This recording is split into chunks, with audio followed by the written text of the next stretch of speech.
Rentasan berita edisi 709 bersama saya Zawaz Yusof dan antara paparan utama. Pemimpin kaya, rakyat miskin. Perlukah batas kebebasan media?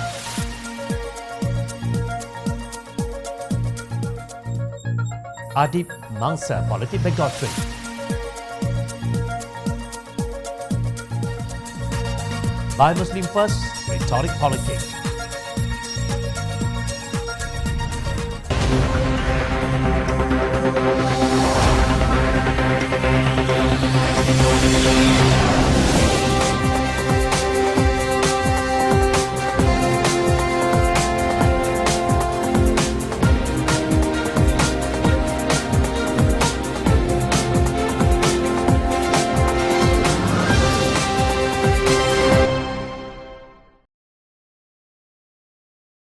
Assalamualaikum dan salam sejahtera. Kemiskinan tidak mengenal warna kulit, kebudayaan dan agama. Di Malaysia, mereka yang miskin disebut golongan B40. Namun, apa yang berlaku dalam rancangan kerajaan dalam pembasmian kemiskinan dikritik pelbagai pihak kerana didakwa memberi keistimewaan subsidi tertentu kepada golongan Bumiputera. Adakah ini benar? Kalau ini benar, kenapa majoriti mereka masih miskin setelah UMNO Barisan Nasional berkuasa selama 60 tahun? Presiden Keadilan Datuk Seri Anwar Ibrahim mempersoalkan mengapa setelah 60 tahun merdeka dan 4 dasawarsa polisi pengagihan pendapatan, kita masih mencatatkan kadar kemiskinan yang tinggi. Anwar membidas mencapai status negara berpendapatan tinggi sambil mengabaikan nasib jutaan orang akan tidak bermakna apa-apa, sebuah kemenangan sendu buat negara. Apakah yang telah dilakukan oleh Kerajaan Perikatan Nasional sejak bulan Mac yang lalu dalam membela nasib orang Melayu? Mereka telah mendirikan sebuah kabinet menteri yang besar yang menelan belanja tambahan 7.6 juta ringgit setahun. Anwar juga menyelar pelantikan ahli-ahli parlimen yang sudah mempunyai allowance yang besar sebagai pengarah di syarikat-syarikat berkaitan kerajaan GLC. Kata Anwar, dengan pelantikan tersebut, Perikatan Nasional telah menafikan golongan profesional yang berkelayakan daripada mengetuai GLC, termasuk golongan korporat Melayu yang berintegriti dan pada masa yang sama menebalkan kocek ahli-ahli parlimen dan membeli kesetiaan. Saat membahaskan mengenai tata kelola yang baik, Perikatan Nasional menanam tebu di bibir kononnya bertekad tegas memerangi rasuah. Namun, persekongkolan mereka dengan pemuka-pemuka parti pemerintah sebelum ini, tatkala jutaan saham Bumiputera dilesapkan, berhektar tanah Bumiputera dijual dan dijarah. Dan ketika berlonggok skandal mega berlaku, saya kini mempersoalkan apakah kepentingan orang Melayu akan benar-benar terpelihara di bawah pentadbiran ini? Soal Anwar dalam kenyataannya. Menurut Anwar, wabak COVID-19 menghadapkan kita dengan realiti kemiskinan di negara ini. Apabila kerajaan mengumumkan Perintah Kawalan Pergerakan PKP, rata-rata rakyat hampir tidak bersedia dengan simpanan. Paling terkesan ialah golongan B40 yang bergantung pada upah harian dan golongan M40 yang kehilangan pekerjaan. Anwar merujuk kepada kajian Profesor Fatimah Kari dari Universiti Malaya yang mendapati pada tahun 2018, 84% daripada pesara-pesara kumpulan wang simpanan pekerja KWSP didapati tergolong dalam kalangan miskin tegar. 84% dari pesara yang menerima KWSP masuk kategori miskin. Saudara, kita ini, parti kita ini wakil mereka. Kata Anwar, persoalan kemiskinan perlu dipertimbangkan bukan oleh ahli ekonomi semata-mata. Ini kerana yang melaksanakan dasar di negara ini pada akhirnya adalah ahli politik. Maka untuk itu ahli politik perlu saling melengkapi. Mereka mesti hadir ke parlimen dengan segala persediaan rapi untuk membahaskan undang-undang yang akan mencorak masa depan negara untuk tahun-tahun mendatang. Dalam sebuah negara demokrasi, kita bertanggungjawab untuk menjalankan amanah dengan telus serta berani menerima kritikan rakyat. Namun malangnya, apa yang kita saksikan pada hari ini adalah watak-watak politik yang terus mengabaikan tanggungjawab mereka pada parlimen, mengatur helah dan muslihat di balik pintu, memperkosa media dan membawa negara ke lembah kebinasaan. tegas beliau. Semakin malang lagi kita mendengar 4 bilion ringgit wang kumpulan wang persaraan diperbadankan atau KWAP dilaburkan ke dalam SRC International, anak syarikat 1MDB. Dikabarkan kini pelaburan itu lebur entah ke mana akibat penyelewengan mega pemimpin terdahulu. Begitu juga nasib KWSP, simpanan rakyat miskin turut diklepet. Rakyat tertanya-tanya, pemimpin politik kaya raya dapat duit dari mana? Baru saja Malaysia dipuji oleh Reporters Without Borders atau RSF bahawa negara ini menduduki tempat ke-101 global dalam Indeks Kebebasan Akhbar Dunia 2020. Menurut RSF, Malaysia mencatat kenaikan terbesar di antara 180 negara, meningkat sebanyak 22 tempat, diikuti oleh Maldives yang melonjak 19 tempat ke kedudukan ke-79. Skor Malaysia turun 3.62 mata kepada 33.12 mata pada tahun 2020. Skor yang lebih rendah menunjukkan kebebasan akhbar yang lebih besar. Norway, Finland, Sweden, Belanda dan Denmark masing-masing mengungguli kedudukan teratas, sementara Korea Utara, Eritrea dan Turkmenistan paling corot. Menurut RSF, kebebasan akhbar mendapat nafas segar di Malaysia setelah kerajaan pimpinan Datuk Seri Najib Razak mengalami kekalahan mengejut dalam pilihan raya umum pada Mei 2018. Wartawan dan media yang disenarai hitam seperti kartunis Zunar dan laman web berita penyiasatan Sarawak Report telah dapat kembali bekerja tanpa rasa takut akan gangguan. Persekitaran untuk wartawan jauh lebih santai. Penapisan diri telah menurun secara mendadak dan media cetak kini menawarkan sudut pandangan yang lebih lengkap dan seimbang, termasuk sokongan untuk gabungan pemerintah yang baharu dan sokongan untuk gabungan pemerintah lama, menurut laporan itu. Walaupun kerajaan sudah membatalkan Akta Anti Berita Tidak Benar 2018, pihak berkuasa masih memiliki senjata perundangan zalim untuk menindas kebebasan media, iaitu Akta Hasutan 1948, Akta Rasio Rasmi 1972 dan Akta Komunikasi dan Multimedia 1998. Kata RSF, di bawah undang-undang tersebut terdapat kawalan ketat terhadap lesen penerbitan dan wartawan dapat dijatuhi hukuman penjara 20 tahun atas tuduhan hasutan. Indeks terbaru ini menunjukkan bahawa 10 tahun ke hadapan akan menjadi penting bagi kewartawanan dengan faktor geopolitik, teknologi, demokrasi, krisis ekonomi serta krisis kepercayaan sebagai faktor penyumbang. Kami memasuki dekad yang menentukan untuk kewartawanan yang terkait dengan krisis yang mempengaruhi masa depannya. Pandemik COVID-19 menggambarkan faktor negatif yang mengancam hak untuk mendapatkan maklumat yang boleh dipercayai dan itu sendiri merupakan faktor yang memburukkan lagi, kata Setiausaha Jeneral RSF Christophe Deloire. RSF turut mengecam tindakan mahkamah terhadap portal online Malaysia Kini baru-baru ini. Kedudukan Malaysia dalam Indeks Kebebasan Akhbar Dunia yang diterbitkan oleh RSF awal tahun ini meningkat lebih banyak daripada negara lain. Tetapi kami telah menyaksikan lonjakan pelanggaran kebebasan kewartawanan sejak pemerintah koalisi baharu mengambil alih 4 bulan lalu, kata Ketua RSF Asia Pasifik Daniel Bastard. Perlukah penapisan diri dalam penulisan di media sosial? Jawapannya, perlu. Ini kerana setiap penulisan hendaklah disertai dengan tanggungjawab bahawa apa yang ditulis itu berwibawa sebagai benar. Namun didapati kebebasan media yang diberi oleh Kerajaan Pakatan Harapan telah banyak disalahgunakan sehingga fitnah bercambah seperti cendawan selepas hujan. Fitnah yang melampau ini akhirnya menjadi salah satu daripada punca mengapa sokongan terhadap Kerajaan Pakatan Harapan mula merosot sehingga ia kalah di beberapa pilihan raya kecil seperti dalam Dewan Undangan Negeri Semenyih dan Parlimen Tanjung Piai. Kerajaan Pakatan Harapan difitnah kononnya mengancam Melayu dan Islam. Namun setelah Perikatan Nasional merampas kuasa melalui tebuk atap, kita dapati kilang arak masih beroperasi. Syarikat judi tidak juga ditutup. Kegiatan LGBT masih berleluasa. Kelab malam terus dibuka dan pemandu mabuk masih berkeliaran di jalan raya. Kita mungkin tidak dapat melaksanakan kebebasan media sebagaimana negara maju di Eropah kerana masalah kebebalan dalam perkongsian maklumat di media sosial. Bagaimanapun kerajaan harus bertindak secara adil terhadap pengkritik kerana kritikan itu sebahagian daripada amalan demokrasi. 8 peguam yang mengendalikan kes kematian anggota Unit Bantuan Perkhidmatan Kecemasan Bomba Muhammad Adib Muhammad Kasim dilaporkan berkata kenyataan Ketua Polis Negara Tan Sri Abdul Hamid Badur terpesong daripada fakta sebenar.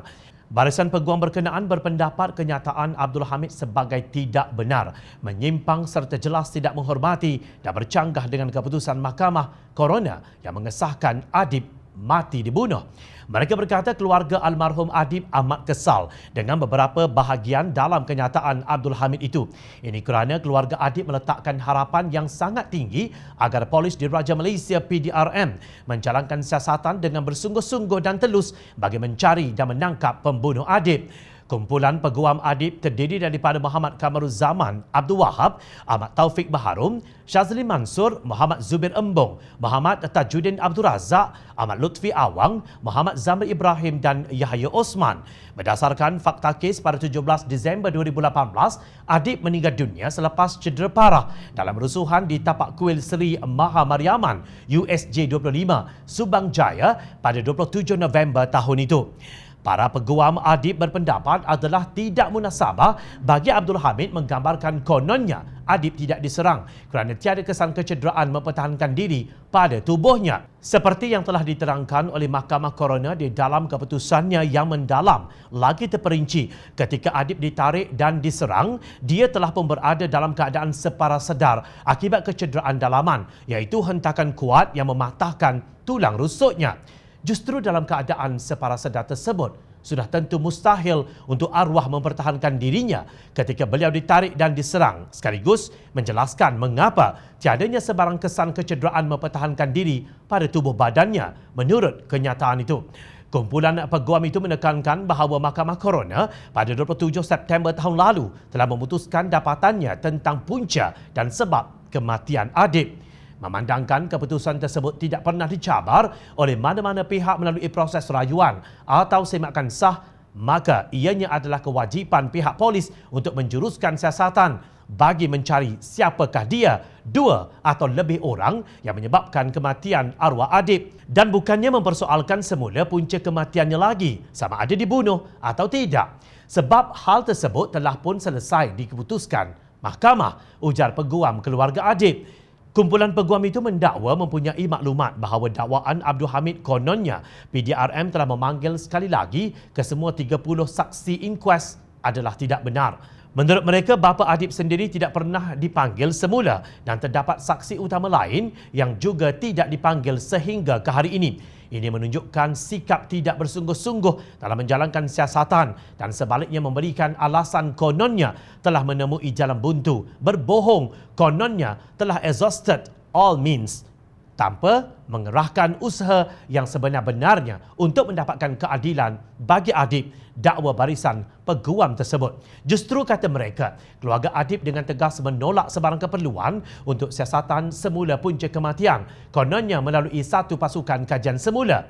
Ramai yang sudah mengikuti laporan inkuas tersebut yang disiarkan secara meluas.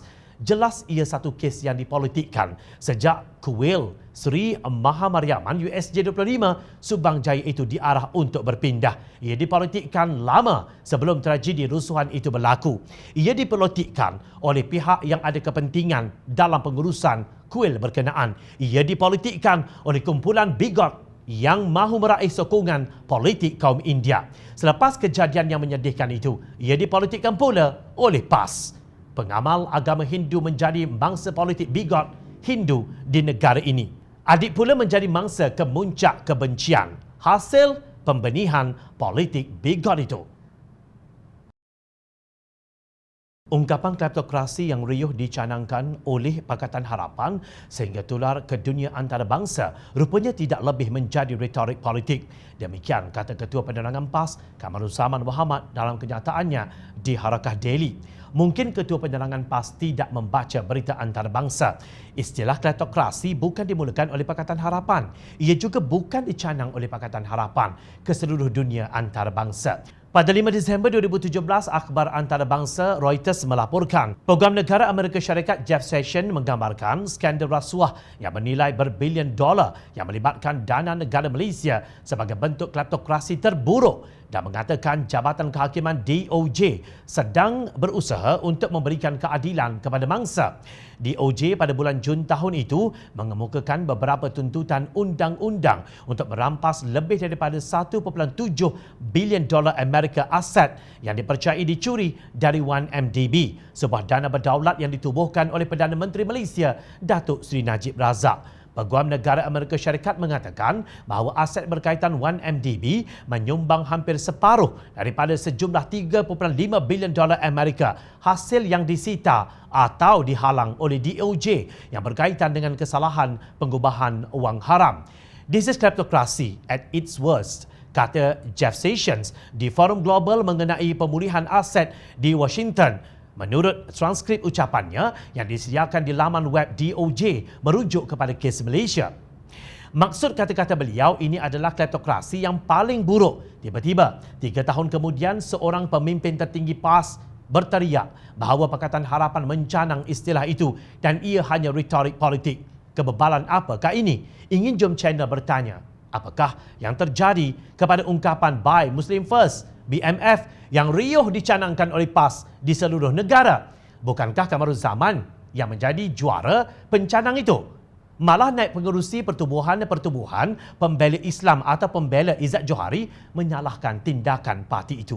Puncanya, imej BMF rosak adalah segelintir pimpinan parti yang dulunya melaungkan BMF tetapi akhirnya terbukti hangat-hangat tahi ayam. Kononnya melaungkan BMF tetapi selepas mendapat kuasa, BMF pun ke laut. Malah ada di kalangan pemimpin parti yang ada dalam NGO ini takut dengan MCA kerana melaungkan BMF secara agresif. Nasihat saya kepada NGO berkenaan, jangan politikkan BMF.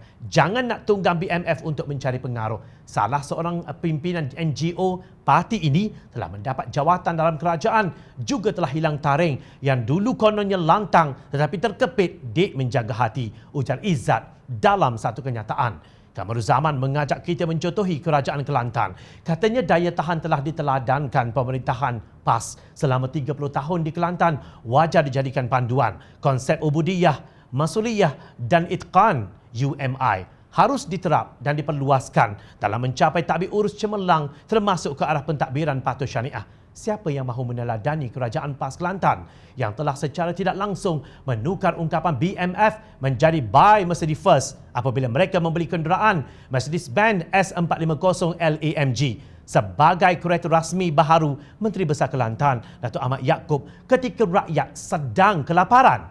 Kalau apa yang dilakukan kerajaan Kelantan itu betul, sudah tentu negeri berkenaan sudah menjadi kaya raya. Hakikatnya, ia tidak terjadi. Benar kata aktivis Pakatan Harapan Muhammad Mukhlis Muhammad Sharif, BMF hanyalah satu kempen hipokrit yang hanya menghasut perkauman dan kebencian agama. Bukan sahaja baku sampahkan bakat-bakat ICT tempatan, tetapi mereka langsung tak kisah kalau data rakyat Malaysia disimpan di luar negara oleh syarikat luar negara. Jangan kita buat lupa bagaimana data rakyat Malaysia disalahguna oleh Najib Razak dan dijual pada Cambridge Analytica sebelum pilihan raya umum ke-14 dulu.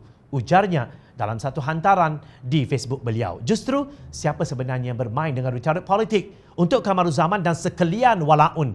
Jom kita dengar kenyataan Khairi Jamaluddin mengenai skandal 1MDB. What for? Nak defend benda ni? Cakap sajalah. Ini adalah kebenaran. 1MDB adalah kes yang bukan persepsi, bukan fitnah. Dia memang kes. Dah terbukti di Amerika Syarikat. Apa lagi nak cover ni? Ngaku je lah. Ngaku je. Semoga ia memberi kefahaman. Jangan terus sesat dalam terang benderang.